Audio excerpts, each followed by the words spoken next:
예, 예. 블록체인이 뭔지 잘 모르시는 것 같아요.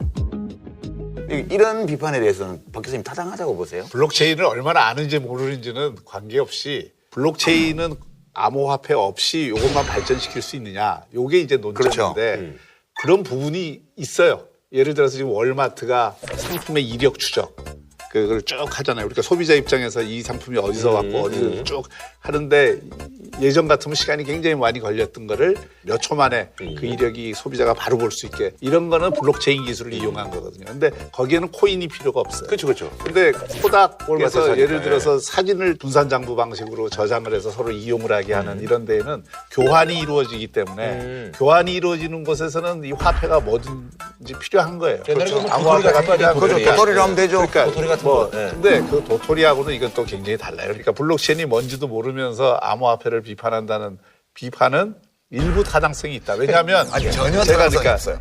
SNS는 규제하지만 인터넷은 발전시키겠다. 그게 말이 안 되잖아요.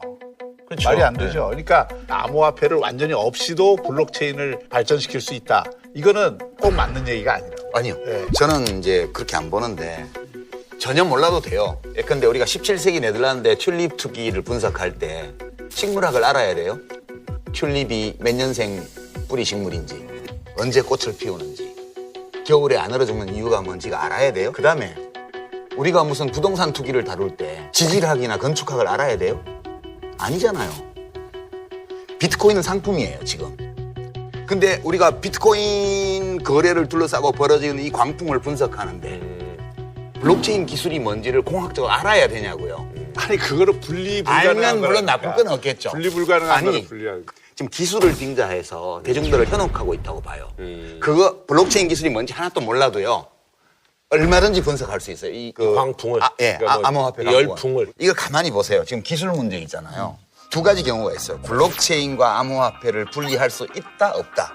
만약에 분리할 수 없다면 암호화폐를 규제하면 블록체인 기술도 규제하는 게 돼요. 분리할 수 있으면 암호화폐를 규제해도 블록체인 기술에는 억압이 안 돼요.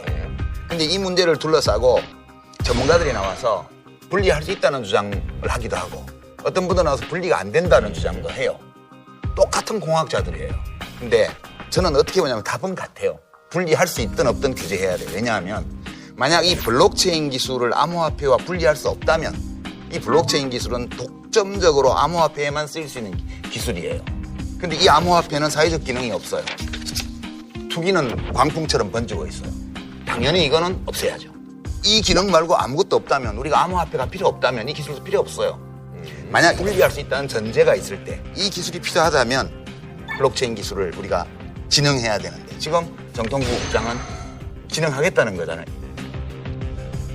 이 얘기는 분리할 수 있다는 뜻이에요. 월마트 그런 데서 쓰고 있잖아요. 그건 근데- 아니까 그건 부분적으로 예, 그런 특수한 경우에 이제 쓰고 있는 거고 블록체인이라는 게 이게 거래거든요. 기본적으로 거래를 하는데 수단이 있어야 될 거 아니에요. 그렇죠, 그렇죠. 그게 암호화폐라니까. 그러니까요. 그러니까 이게 분리 불가능한 아니, 측면들이 훨씬 강해요. 분리 불가능하다면 이거 없애야 돼요. 저는 없애야 된다고 봐요. 백해무익해요. 아직은 우리가 어디까지 응용할 수 있을지 모르지만 암호화폐를 규제하지 말라고 주장하는 분들이 무궁무진하다고 주장을 해요. 블록체인 기술의 적용 범위가 앞으로 우리 산업과 금융을 다 바꿀 거래요. 그렇다면 암호화폐를 없애도 아무 상관이 없어요. 그런 분야에 쓰면 돼요. 이 논리적인 모순인데 분리할 수 없다면 없애야 되고요. 분리할 수 있다면 없애야 돼요. 이게 어떤 경우에도 암호화폐는 사회적인 효용이 없기 때문에 규제를 해야 된다고 저는 보는 입장이에요. 규제는 해야죠. 암호화폐의 규제와 관련된 쟁점은 세 가지인데요. 첫 번째는 이게 도박이냐 아니냐. 도박이에요. 현재로서. 암호화폐가 분명한 투기 대상이 돼 있고 이게 가격이 오르는 이유는 단 하나예요. 돈 놓고 돈 먹는 시장에서 그렇죠. 돈이 많이 들어오니까 네네네. 이 가격이 오를 수밖에 없는 거예요. 그러니까 인생 역전을 해보는 그런 기회로 비트코인 투자를 삼고 있는 젊은이들이 굉장히 많은 그게 이제 거죠. 도박이죠. 온라인 네, 도박. 그러니까 그런 어떤 투기 심리죠. 투기 심리에 아니 그냥 도박이에요. 도박의 모든 요소를 다 갖고 있어요 이게. 도박치고는 굉장히 특수한 형태의 도박. 그런 그렇죠. 식의 도박이라 그러면 그러니까 테크놀로지하고 약간 좀 결부가 돼서. 근데 카지노 칩에 나노 기술을 적용한 거야. 응? 그러면 나노 기술을 적용한 우리 카지노는 허용해야 돼요? 그러니까 목적과 수단이 전도된 거는 맞아요 지금. 두 번째 제가 말씀드렸죠. 암호화폐와 블록체인이 분리가 가능한 경우이든 분리가 불가능한 경우이든 규제는 해야 된다. 그게 제 주장이고 세 번째는 그러면 이런 물건이 어떻게 해서 이렇게 붐을 일으키게 되었나? 왜 사람들은 여기 뛰어드나? 그거예요. 지금 저는 이게 전문가임을 빙자해서 대중들을 속이는 사람들이 많다고 봐요. 암호화폐 관련 테마주 검색해 보시면요. 거래소를 갖고 있거나 거래소를 만들려고 하는 업체들이 쫙 뜹니다. 그다음에 기사에 이 암호화폐 값이 막 오른다고 그러잖아요. 그래서 누가 돈을 벌었다는 소문도 들려요. 안 하고 있으면 나만 막 뒤처지는 것 같아. 근데 그 위에 배너 광고에 그냥 거래소 광고가 빙빙 돌아요. 클릭하면 바로 접속돼요. 이런 식으로 해서 지금 사람들을 이 광풍 속으로 몰아넣고 있는 이 일부 전문가와 일부 언론과 일부 기업들의 이 작당이 IT에 관심이 많고 인터넷에 밝은 젊은 세대들이 평균 몇백만 원 정도 그 정도를 여기다가 집어넣도록끔 유혹해왔다 지금까지. 저는 그렇게 봐요. 자, 그리고 이제 제일 강경한 입장이죠. 요즘 시중에서 만날 수 핵심은 있는. 그거예요. 뭐 현상은 잘 진단을 하셨는데 그럼 규제의 수준과 범위의 문제거든요. 그렇죠. 그러니까 효과적인 규제의 방안이 있냐, 네네네. 범위와 내용이 어디냐 이거를 정확하게 내놓는 게 정부의 역할이에요. 그러니까 미국은 파생 상품으로 해놓고 선물을 거래를 하면 선물은 어떤 효과가 있냐면은 이게 오르는데도 걸고 내리는데도 걸잖아요. 사실 우리 유 작가님 방식으로 얘기하자면 주식시장도 도박이고 선물은 더더욱 큰 도박이죠. 선물은 아주 뭐 리스크잖아요. 그러니까 차라리 그 큰 합법화된 도박장에 상품을 넣어갖고 합법적 거래를 하도록 만드는 게 옳은 거냐. 그거를 논의를 해봐야 된다니까요. 논의를 하고 있죠, 지금. 그리고 그게 규제를 한다고 규제가 되느냐 이 말이에요. 그게 중요한 거거든. 그러니까 예를 들어서 소득이 발생한 것에 세금을 걷는다든지 그런 거는 가능할 거예요. 또 뭐 실명제 거래를 통해서 조금 더 감독 기능을 강화한다든지 그건 가능하지만 그렇다고 해서 지금 말씀하신 것처럼 암호화폐 자체의 거래를 폐지하는 수준까지 절대 못 간다는 거예요. 근데 못 가기 때문에 되지도 않을 과격한 정책을 써서 부작용만 확 늘리고 결국 없애지 못하는 결과가 나오면 그건 또 한 번 국민들을 우롱하는 결과가 될 수가 있잖아요. 정책은 좋은 정책이 있고 나쁜 정책이 있어요. 나쁜 정책을 쓰면 경제를 망쳐요. 그러니까 선물 시장이 어떻게 작동하는지를 보면 사회적 경제적 효용성이 있는 것이 선물 시장의 거래가 돼요. 그렇죠. 뭐 원유라든가 예, 뭐 곡물이라든가 곡물, 뭐 그렇죠. 예. 뭐 에너지라든가 네네네네. 그다음에 외환. 그래서 다 주식도 마찬가지고 유가증권, 채권 다 마찬가지인데 도박적 성격을 일부 갖고 있지만 실물의 기초가 있어요. 이 리얼 섹터라 그래서 경제학에서는 옛날에 튤립도 그때 어쨌든 실체는 있는 거니까. 이건 튤립만도 못해. 튤립을 갖다 꽂아놓으면 이쁘기라도 해. 이거는 데이터여가지고 보이지도 않아. 그러니까 뭘 모른다는 얘기를 자꾸 듣는 거예요. 그러니까 가격론자시잖아요. 예. 오늘 진짜 내가 과격해진다. 그러니까 이거는 선물 시장에 넣으면 안 돼요. 왜냐하면 사회적 효용성이 없는 상품이기 때문에 그래서 이거는 도박 상품과 똑같이 취급하는 게 정답이다. 그래서 이제 일단 1단계 규제. 실명 거래를 함으로써 미성년자 이런 걸 없애야 되고 그다음에 실명 거래를 함으로써 이거 상품이라고 인정을 하면 상품을 사고 팔아가지고 이익이 났다. 세금을 내야지. 네네네. 문명국가에 어디 익명으로 거래해서 돈 남겼는데 세금도 한 푼도 안 내고 과세당국도 모르는 상품이 어디가 있어요. 로또도 이렇게 안 해. 동의. 이렇게 해서 여기서 실제로 사람들이 큰 돈을 벌 수 없도록 만들면 이것이 의미가 없는 상품이기 때문에 장기적으로는 폐쇄될 수밖에 없다고 봐요. 암호화폐는 다 없어질 거예요, 장기적으로는. 그게 붕괴가 오기 전에 우리 국민들 중에서 거기 투자한 분들이 슬금슬금 빠져서 전체로 연착륙되어서 없어지게끔 그렇게 하는 것이 올바른 방침이라고 저는 보고요. 그런데 전 세계가 예를 들어서 G20에서 이게 의제가 돼서 야 암호화폐는 그런 투기 간품이고 튤립이나 미시시피 버플과 같은 거다 해서 다 없애 하고 규제를 공동으로 한다면 가능해요. 근데 우리만 거래소를 없앤다고 해서 그게 제대로 된 규제가 되느냐 이거. 남들은 막 이거 가지고 돈 버는데 우리만 빠져 있으면 뭐냐? 돈이 빠져나가지 않냐? 이거 없어도 아무 상관없어요, 우리 경제에. 돈 빠져나가는 건 막으면 돼요. 해외 온라인 도박 막는 것처럼. 제가 보니까 여기저기서 과격론자로서 인터뷰 요청이 많이 들어올 것 같아요. 네, 근데 전화 안 받고 있습니다. 예, 휴대전화 모음으로 해놓고 있고요. 근데 분명한 거는 이런 좀 과격한 발언을 해야 국민들이 이거 굉장히 위험한 투자구나. 잘못하면 정말 쪽박 잘 수 있겠다. 이런 생각을 해야 조금 조심이라도 하고 이게 사회적 이슈가 돼야 네네네. 문제를 바라보게 만들 수가 있어요. 근데 지금 정부 당국자들의 입장은 이거를 사회 문제로 보는 시각까지는 왔는데 규제책이 있는지 이런 거에 대해서 정말 면밀한 연구가 필요하거든요. 그러니까 연구가 안 된 상태에서 연구할 시간 지금 없어요. 빨리 해야 돼요. 규제만 하려고 하니까 반발도 나오는 거죠. 당연히 그러면 도박 중독자들 모임에 자, 가면 그다음에 도박 합법화라고 그러지. 자, 규제를 하려고 하더라도 행정입법으로 되는 거예요? 아니 그러니까 바로 그거예요. 거래소 폐지는 이거는 그럼 법률이 법을 필요해요. 취하기 때문에 이건 어차피 국회 논의를 거쳐야 되니까 당장 하고 싶어도 안 돼요. 근데 이제 예를 들어서 세금을 물리고 이런 거는 행정입법으로 또 가는 거예요. 실명제 하는 그리고 거 실명제 하는 거 이런 가니까 가능한 것부터 하자. 그렇죠. 저도 그건 오케이. 내가 과격한 주장하는 걸 필요하다고 많은 분들한테 인정해 줘서 도움이 된 것 같습니다. 예.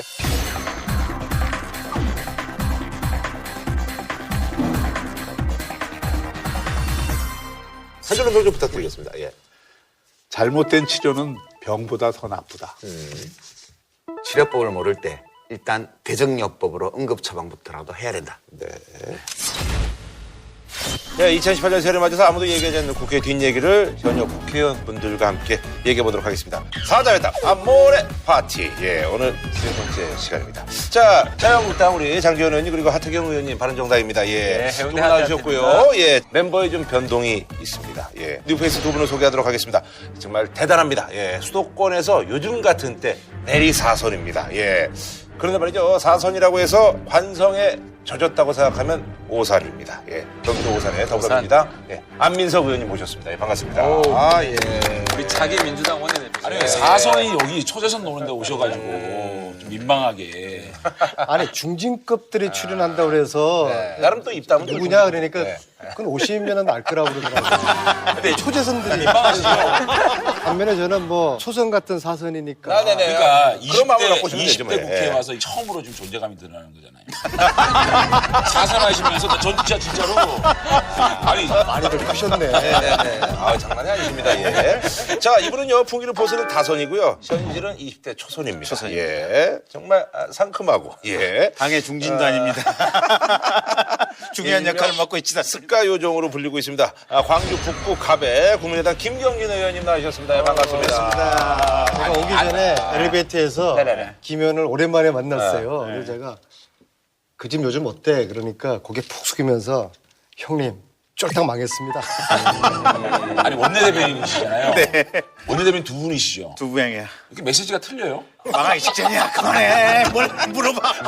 아니, 그래서 사실요. 근데 우연히 진지 모르겠는데 저희들이 모두가 작년에 최순실 국정농단 아, 예, 예, 예. 청문회 위원들이었는데 그때는 여야 가릴 것 없이 국민들이 하고 싶은 이야기를 청문회에서 막 쏟아내구나. 국민들의 기대를 참 크게 받았는데 네네. 말빨이 많이 주셨어요. 요즘은 어떤지 모르겠어요. 치과 하시더니 말빨이 좀 주셨어요. 아니 하고 싶은 이야기 하세요. 아니, 그러니까 네. 여기는 정당 지지율 지금 60%짜리 정당이고 네네네. 우리는 기껏 해봐야 뭐 한 자리 아니면 두 자리 간신히 넘는 정당이기 부자리 때문에 넘으세요? 한 자리. 그래서 근데 한 일설에는 김성태 전 원내대표하고 네네네. 두 분이 참 친하게 아, 지내고 친하세요, 두 분이? 콤비로 방송도 많이 나오셨는데 아. 김성태 대표가 제1야당의 원내대표로 된 거 보고 우리 안민석 선배님이 충격에 빠져가지고 집권을 했다 뭐 이런 썰이 있더라고요. 김성태 의원님이 네.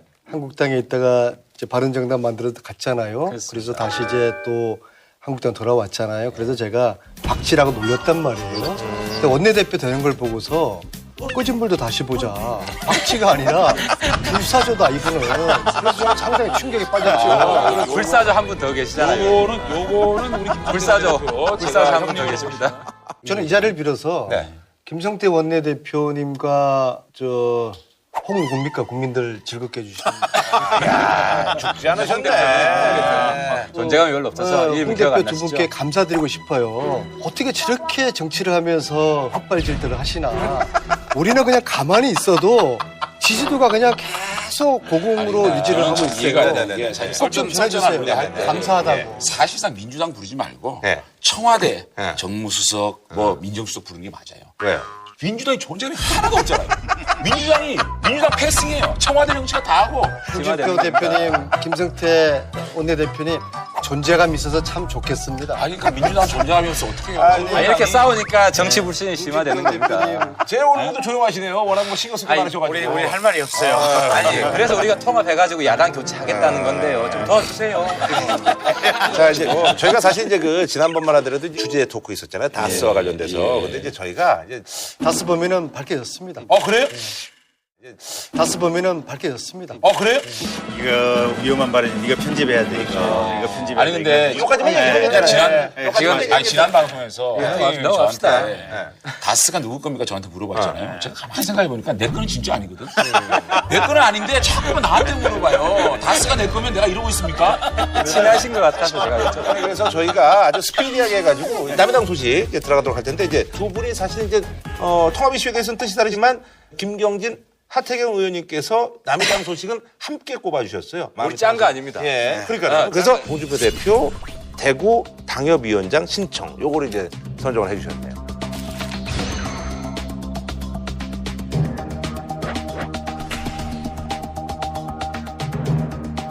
김 의원님 먼저 말씀하시죠.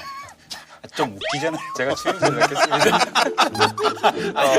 경상남도 지사를 하셨던 분이 자기 동네 지역위원장을 안 맡고 대구에 가서 맡겠다. 김문수 선생 경기지사 하다가 내려갔다가 폭망했잖아요. 예. 그거를 그대로 그 전체를 지금 밟아가겠다는 거 아니에요?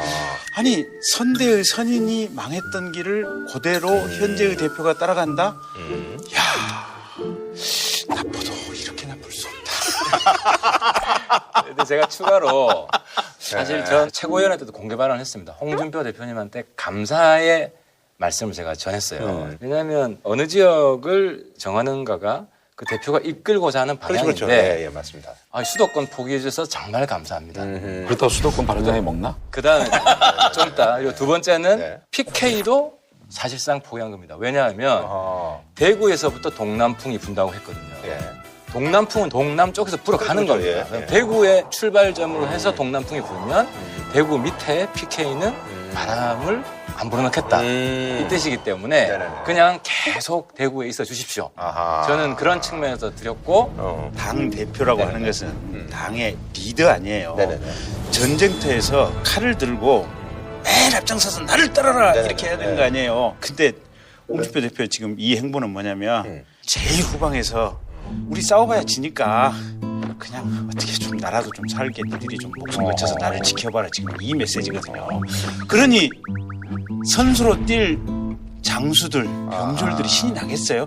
대표가 선택하는 가장 최악의 수를 선택한 거예요. 아니 근데 이런 다 놀리셨어요? 예. 다 하셨어요? 한 말씀 계속 한번 해보세요. 저는 홍준표 대표님께 감사의 표현을 뭐라고 드릴지 모르겠어요. 지금은요, TK에서도 민주당 지지도가 한국당보다 더 높은 이 아주 한국당으로서는 절체절명의 위기상이라는 그렇죠. 북구를 지키고 있었던 원래 거기 국회의원했던 분이 서상기 전 의원님이세요. 네네네네. 이분하고 통화를 했는데요. 아주 분개하셔요. 염치가 없다는 거예요. 염치가 없다는 거예요. 그 따뜻한 온돌 방으로 자기 몸 쏙 들어가는 거이 염치 없는 짓이고. 근데 재밌는 것은 여론에 어느 정도 저항이 부딪히니까 내가 출마하려는 게 아니라 대구에서 정치를 하고 싶은 것이다. 이게 코미디 같은 말씀을 하시는 거죠. 그래서 더 하실래요? 감사할 따름이에요. 이구동성으로 감사드리는데 어떻게? 아이고, 고맙습니다. 자영에 감사를 투표해 주시고 홍준표 대표가 말을 바꾼 게 아니라요. 한 달 전에부터 반드시 얘기를 했어요. 출마 안 하겠다. 출마 안 하겠다. 지금 말씀하시는 것처럼 따뜻한 양지다. 따뜻한 뭐 꽃길이라고 얘기하면 꽃길은 뭐 감투가 있어야 되잖아요. 당 대표한테 당협위원회 감투인가요? 배지 달기 위해서 간 건가요? 본인이 출마 안 하고 대구에서 보수의 심장에서 보수를 재건하는 그런 상징성을 가진 정치를 하겠다. 그리고 그 지역구는 잘 닦아서 정말 좋은 후배한테 물려주겠다는 얘기를 한 달 전부터 대표가 국회의원을 하겠다는 생각이 없었다는 거예요. 그런데 그거를 자꾸 공격을 위한 공격을 하고 홍준표 대표를 흠집내기를 하고 있는 겁니다. 술 마실 생각이 전혀 그리고 없으신 거예요? 없습니다. 그건 내가 분명히 말씀드릴게요. 아니, 홍준표 대표님 한 이야기가 그동안 지켜진 게 뭐가 있어요? 제가 놀란 게 사실은 그때 홍준표 대표께서 대구에서 토크콘서트를 하고 대구의 정치를 하겠다는 말씀을 하고 간 다음에 제가 기자들하고 같이 있었어요. 그 저녁에. 너무 놀라가지고 바로 기자간에 전화를 했는데 정말 숨도 안 쉬고 내가 출마하려고 하는 거 아니라는 얘기를 바로 하시더라고요. 난 그래서 믿은 겁니다. 그러시고 바로 그 다음에 영남일보하고 인터뷰를 했어요. 나는 안 나갑니다. 좋은 후배한테 물려주겠습니다. 그랬는데 이거를 야당에서 다른 당에서 논란을 벌인다는 게 감사할 따름이에요. 사실 홍준표 대표가 당협위원장을 맡든 말든 우리도 관심도 없어요. 그러니까 왜 관심이 이 주제로 저희 가지고 근데 첫째, 안 나간다는 말을 과연 믿을 수 있느냐. 두 번째, 아니 당대표 일이 얼마나 많은데 굳이 국회의원 나갈 것도 아닌데 당대표 역할만 충실히 하더라도 당의 활성화를 위해서 할 일이 얼마나 많은데 굳이 그 조그마한 당협위원장을 왜 맡아? 저희가 왜 맡아? 잠깐만요. 저희가 가정을 가지고 네. 참 소설을 쓰시는데 네. 보십시오. 저희가 이번에 모두가 15% 못 온다 그랬습니다. 자유한국당이. 그런데 24.1% 받았습니다. 어디서 바람을 불기 시작합니다. 대구에서 서문시장에서 부는 바람이 24%까지 올라갔거든요.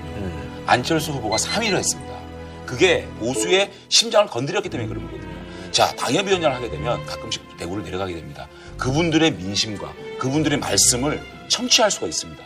그런 통로 역할을 하면서 홍준표 대표는 오로지 모든 시간은 지방선거에 있는 겁니다. 지역위원장을 안 맡아도 당대표 자격에서 매일 저녁에 서문시장을 방문해서 민심을 청취할 수 있어.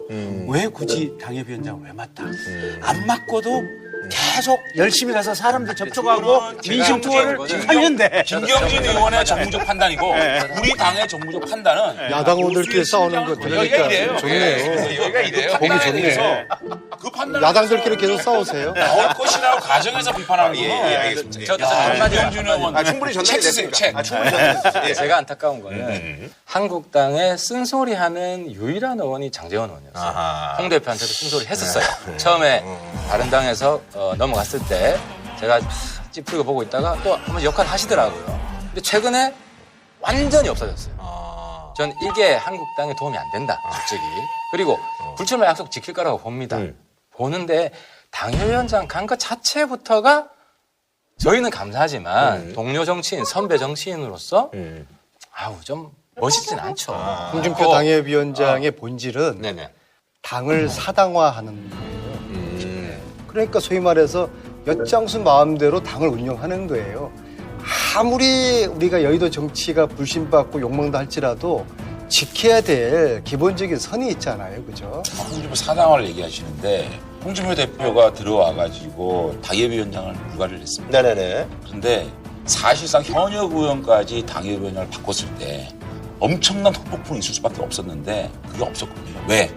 너무너무 정확한 가이드라인을 가지고 거기서 점수가 안 되는 사람들에 대해서 했고 그거를 개개인한테는 보여드렸다고요. 그러니까 자기들이 점수를 못 받는 데 대해서 인정을 했거든요. 홍준표 사당화 하지만 모든 개혁에는 법과 절차에 따라서 하고 있거든요. 그거를 사당화라고 얘기하는 거는 인정을 못 하겠고 홍준표 대표를 높게 평가하는 장지원 의원님께도 고마운 생각이 드네요. 그러니까 홍 대표 따라하다가 망한 분 있다는 것만 좀 염두에 네, 두세요. 이 정도까지만. 예. 자, 우리 이제 안민석 의원님께서는요, 남의당 소식으로 다른 당들의 개헌 국민투표 약속 바꾸기. 홍 대표가 대선 후보일 때 6월 지방선거 때 지방선거와 개헌을 동시에 투표하도록 하겠다. 이 약속을 하신 거란 말이에요. 약속을 지켜야 되는 것이죠. 그리고 그 약속